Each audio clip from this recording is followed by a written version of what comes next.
Good people, how are you? Welcome back to our videos. This is yet another video for Biology Form 2. We are doing excretion and homeostasis, which is the last chapter in Form 2. Remember, when you are doing characteristics of living organisms in Form 1, you did quite a number of them. And if I remember well, you did around 8 characteristics of living organisms. And one of them you said is excretion. Before I continue, if you're new here, please subscribe to my channel, Smart Learners Studio Kiongozi, and make sure you get the notifications every time we do something, you get it from your end. Don't forget, we have a segment for junior secondary school and also senior secondary school. Excretion is tentatively basically the removal of waste products of metabolism from cells of a living organism. Before I go far, I would also wish to rectify a few of my learners here. There are those ones who are fond of writing or misspelling this terminology, and instead of excretion, they write excretion. So if you say excretion, excretion is the opposite of creation. This is the same as killing. So please check on the spellings. The correct spellings are excretion. We'll go straight to defining what excretion is. Apply the knowledge that you have from introduction to biology so that we can move on. So excretion is the process by which living organisms separate, underline that, and eliminate waste products of metabolism from their bodies. When we talk about metabolism, we're saying the activities or the processes that take place in the cells.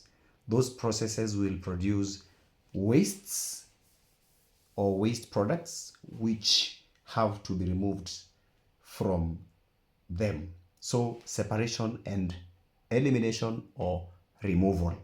Some of these wastes, we can talk about carbon 4 oxide. This is very common, especially when you talk about respiration. Number 2, we have nitrogenous wastes. Nitrogenous wastes. These are wastes that have nitrogen. You can talk about urea, uric acid, ammonia, and the rest. We have excess water.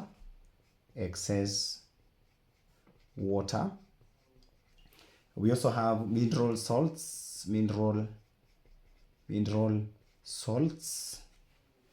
have tannins. I'm just mentioning a few for you. We have tannins, especially for plants. We shall check on the function. We have excess quinine. This one is also from plants. Excess quinine. We have resins, just to mention a few. We'll talk about some of them when we move ahead. The cells must remain in a good condition, and after these processes have taken place, these metabolic wastes or waste products have to be removed, because if they are left to accumulate, accumulation of these wastes in the cells will lead to what we call, or even tissues. They can accumulate in cells or even tissues. If they are left to accumulate in cells and tissues to toxic levels, they are going to poison the cells. And once they poison the cells, what we are going to get is cells that will malfunction.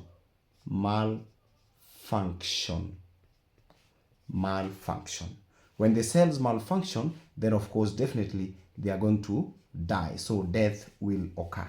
That is why these wastes should not be left to accumulate in the cells to toxic levels. Don't forget that Metabolism processes, apart from producing wastes, they also produce energy in form of heat. Energy in form of heat. Energy in form of heat is also produced during metabolism. So heat must also be checked and constantly regulated, what we shall call thermoregulation. Thermoregulation, so that the temperature of the cells is kept constant. So we've defined excretion. What about homeostasis? Homeostasis, write with me, is a self-adjusting mechanism. A self-adjusting mechanism that maintains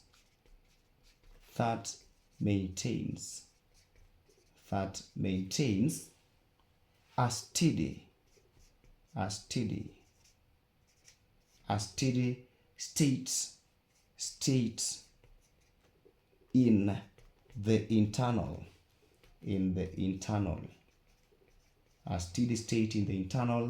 environment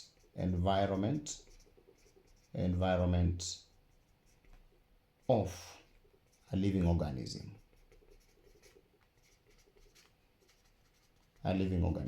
Remember, you have removed the waste products continuously, and how to maintain that constant state of the internal environment of the cells or the living organism is what we are calling homeostasis.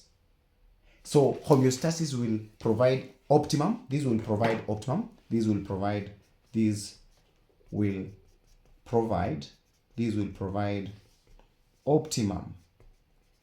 optimum conditions for body metabolism. Optimum conditions for body metabolism. That's it.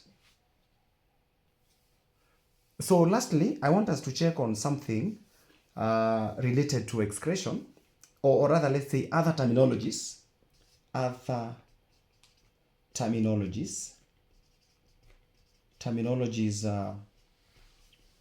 that refer to processes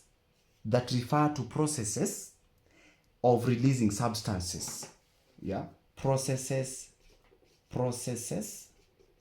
of releasing substances.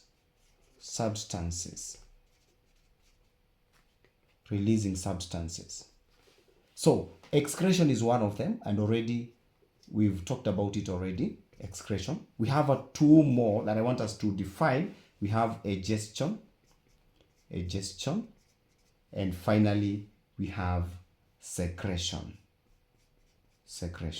So my learner, before we end up this lesson, I want us to define egestion and secretion. Remember, excretion, egestion, and secretion are all processes of releasing substances.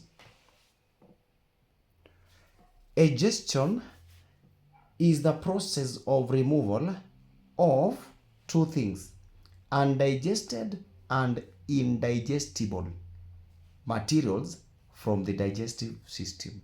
So you're removing undigested, that means food that was not digested, and indigestible. This one is material. For example, if you take in plastic cannot be digested, for example, in human beings. So undigested and indigestible materials from the digestive system. So this one is egestion. Mostly this one is done at the anus. Secretion is the release of useful substances. The terminology here is useful substances produced by the cells. There are some of the substances that are produced by cells that are very, very useful. For example, we have hormones. Hormones are very useful, the function. We have enzymes, just to name a few. We have oxalates, oxalates. We have sebum, this one for the skin, sebum. And of course we have mucus, just to mention a few. We have mucus. So these useful substances are produced by the cells. So that marks the end of our introduction to excretion and homeostasis. See you in the next video. Goodbye.